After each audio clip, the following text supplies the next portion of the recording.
Assalamualaikum warahmatullahi wabarakatuh.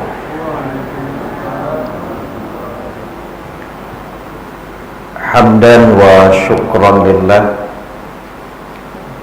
salatan wa salaman ala rasulillah.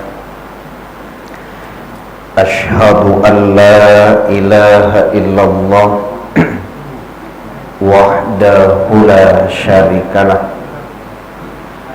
wa ashhadu anna Muhammadan abduhu wa rasuluh la nabiyya ba'da.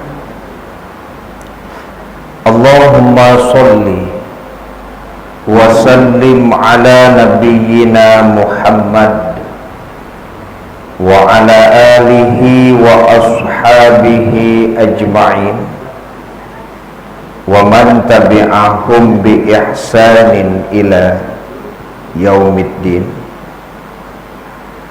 Qala Allah Ta'ala fil Qur'anil Karim, A'udzu billahi minasy syaithanir rajim. Bismillahirrahmanirrahim. Wa 'alal mauludi lahu rizquhunna wa kiswatuhunna bil ma'ruf. Dan kewajiban ayah menanggung nafkah dan pakaian mereka dengan cara yang patut. Surat Al-Baqarah ayat 233. Pengurus beserta Bapak Ibu jamaah Maghrib yang dirahmati Allah,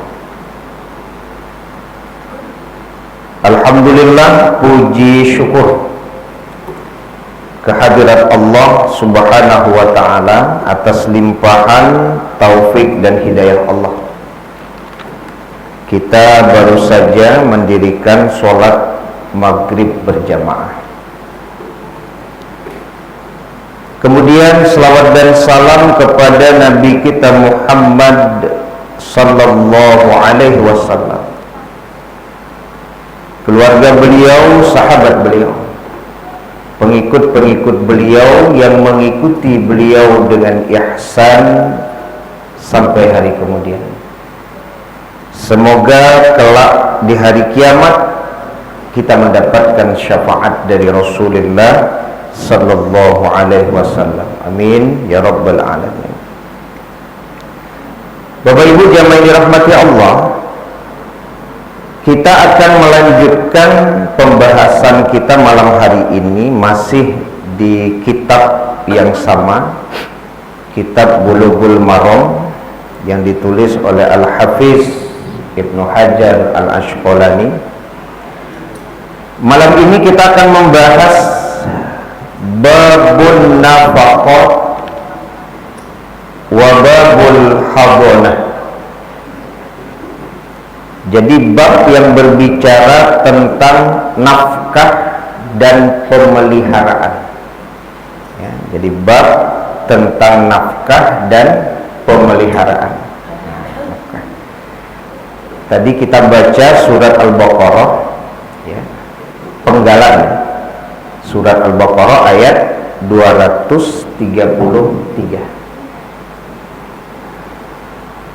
Kalau kita baca, salah satu definisi nafkah itu kan harta yang diberikan kepada yang berhak untuk menerimanya. Harta itu bisa berupa makanan, bisa juga berupa pakaian. Ya. Nah, yang akan kita bahas malam hari ini adalah babun nafaqah, yaitu bab tentang nafkah tersebut yang berdasarkan surat Al-Baqarah ayat 233. Yang punya kewajiban memberi nafkah itu adalah suami kepada istri dan anak-anak ya. Kalau istri tidak ada kewajiban untuk memberi nafkah kepada suami, tapi istri bisa berbagi dengan suami dan anak-anak, karena hari ini istri-istri juga bekerja. Kita awali dari hadis 1168. Ini dari Aisyah radhiyallahu anha qalat, dakhalat Hindun bintu Utsbah. Jadi masuklah Hindun, anaknya Utsbah, imra'atu Abi Sufyan, istrinya Abi Sufyan. Jadi dakhalat ala Rasulullah sallallahu alaihi wasallam faqalat, Hindun berkata kepada Rasulullah. Ini hadis ini sering dibahas oleh para mubalik dan asatid. Inna Aba Sufyan rajulun syahihun la yu'tini minan nafqah ma yakfini wa yakfi baniya. Sesungguhnya Abu Sufyan seorang laki-laki yang pelit. Dia tidak memberiku nafkah yang mencukupi bagiku dan mencukupi bagi anak-anakku. Jadi ini pengaduan seorang istri kepada Nabi. Maka Nabi di sini bertindak, kata ulama, sebagai hakim yang memutuskan apa yang harus dilakukannya. Ya kan? Jadi Abu Sufyan, kata istri beliau, pelit. Kalau bahasa Jawa, pilih. Pilih kuat dulu di atasnya, sam pilih karyang. Di atas itu loh. Ya. Jadi dia tidak memberiku nafkah apa yang mencukupi bagiku dan bagi anak-anakku. Yang mencukupi ini Bapak Ibu relatif, tidak bisa sama. Ya, contoh, seorang istri kalau dikaitkan dengan anak, tentu tidak sama pemberian suami kepada istrinya berkaitan dengan nafkah untuk dirinya dan anak-anaknya. Satu anak, dua anak, tiga anak, tentu beda. Ya, termasuk ada anaknya yang besar, ada yang menengah, ada yang masih kecil, beda juga. Sehingga ulama ada juga yang membedakan. Kalau nafkah kepada istri ini ada statusnya tiga katanya. Ya. Kalau suaminya ini adalah orang yang sangat mampu lah gitu ya, maka minimal 2 mud katanya. Kalau hidupnya pertengahan, 1,5 mud. Kalau hidup suaminya pas-pasan, minimal 1 mud. 1 mud itu berapa? 400 graman lah ya. Ya. Itu berkaitan dengan nafkah. Jadi tidak mencukupi bagiku dan bagi anak-anakku. Nah, berarti kan kita bisa menakar yang diberi suami itu cukup atau tidak. Berarti takarannya dikembalikan kepada masing-masing. Ya, masing-masing. Jadi takarannya dikembalikan kepada masing-masing. Tapi tidak pula Bapak Ibu, sekali lagi, sebenarnya dia cukup. Cuman ibu mungkin mengambil standar yang lebih tinggi daripada itu gitu. Umpamanya sebenarnya jobare IR lah ke Bali kan itu. Tapi ibu kajaju ke Baru Solo kan. Tidak cukup ya contohnya. Ya. Maka ambil saja takaran orang miskin minimal yang ada di negeri itu. Nah, takarannya kan itu. Ya. Jadi memang ada juga yang berpendapat bahwa tidak cukup itu dinafkah apa lagi gitu. Karena ada yang berpendapat bagi perempuan itu nafkah itu masuk apa? Bedaknya. Badak itu masuknya. Ada ulama berpendapat masuk bedak itu. Tapi yang pokok ya di makanan, Ya, makanan dan pakaian. Kalau di surat Al-Baqarah ayat 233. Ya. Kalau dikajiakan badak, Bu, itu ya panjang suami. Badak tak tanggung mahal-mahal. Ya. Ibu katakan itu bagi kami perempuan dah pokok lo rumah. Wah, itu. Lebih lo dari makan kan ini, Pak. Ini tak tambah badak. Tidak tambah parfum. Memang ada ulama yang berpendapat sampai ke situ deh. Ya. Tapi mayoritas ketika membahas tentang nafkah itu yang pokok, itu makanan dan pakaian. Itu yang pokok. Ya. Jadi sekali lagi berkaitan dengan cukup atau tidak cukup dikembalikan kepada masing-masing. Ya. Kemudian kata Hindun, illa ma akhadtu min malihi bighairi ilmi. Dia jadi cukup ya Rasul kalau aku ambil harta suamiku tanpa sepengetahuannya. Ya, main belakang. Ya. Jadi kalau dak model itu Nabi, dak ambil, itu dak jadi dak cukup, dak cukup itu anak. Berarti kan dia ambilnya tuh. Fahal alayya fi dzalika min junah? Apakah aku berdosa mengambil harta suamiku tanpa sepengetahuannya? Faqala khudi min malihi bil ma'ruf. Ambillah hartanya secara ma'ruf. Ma yakfiki wa ma yakfi baniki. Yang mencukupi untukmu dan mencukupi untuk anak-anakmu. Jadi ini berbicara tentang nafkah di hadis 1168.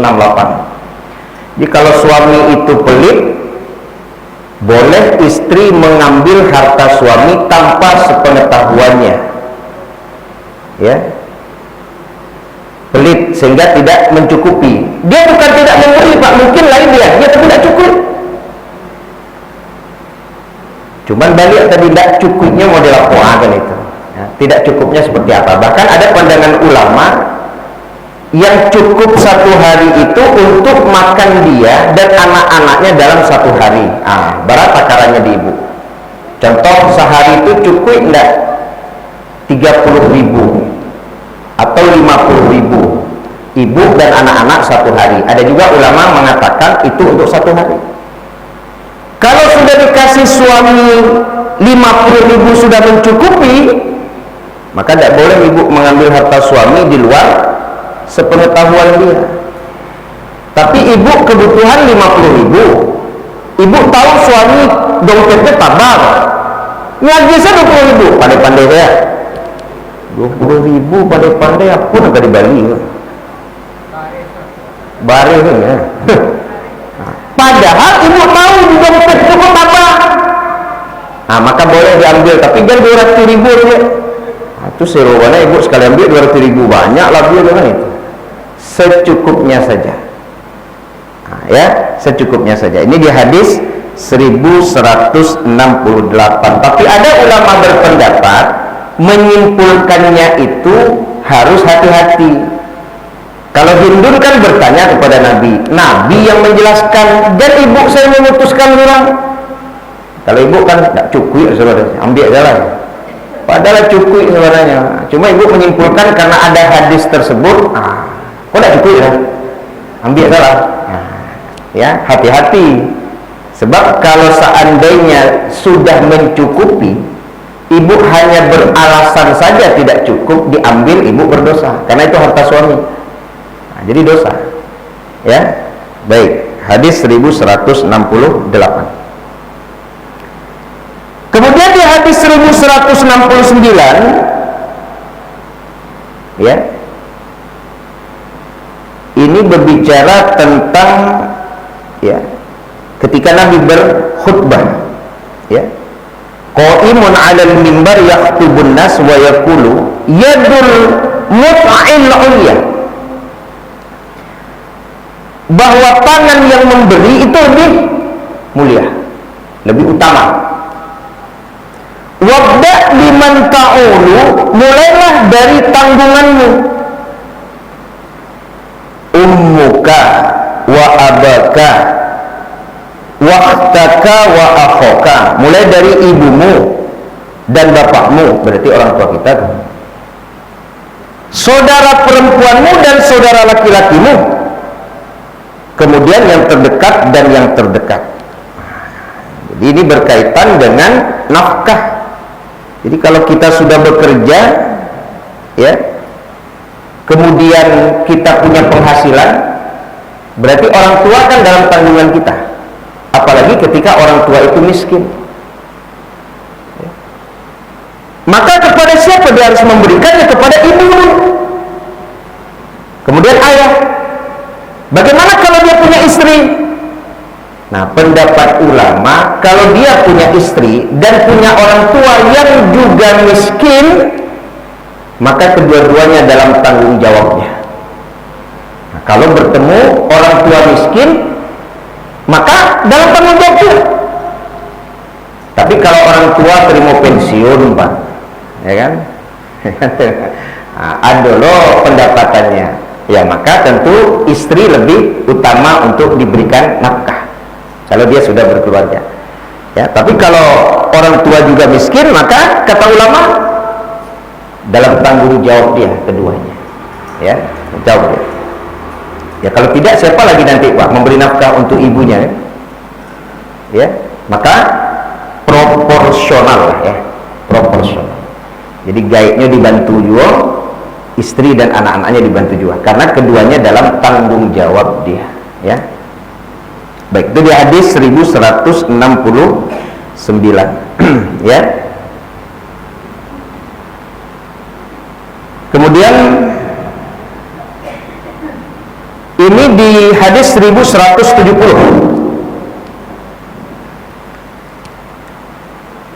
wa an Abi Hurairah qala qala Rasulullah sallallahu alaihi wasallam, lil mamluki ta'amuhu wa kiswatuhu. Lil mamluk berarti budak. Kalau kini asisten rumah tangga, ART atau bahasa dulunya pembantu, kan namanya ART gini, asisten rumah tangga. Lil mamluki ta'amuhu wa kiswatuhu.